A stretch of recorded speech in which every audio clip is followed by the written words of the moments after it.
Today's event is a basic t-shirt swap in order to get students ready for Winthrop Day. Basically, you get to bring in any old t-shirt that you have and you'll get a brand new shirt similar to this, but it's blue, and it's for free.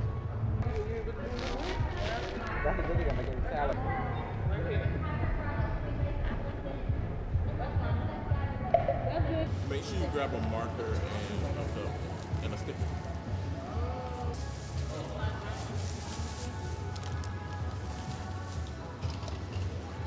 I really wanted a Winthrop Day shirt so I can make the incoming students feel welcome tomorrow. So I decided I would switch in one of my other t-shirts to get it. The shirts that are given to us that are swapped out, we're going to give them to a nonprofit organization in the area as a donation.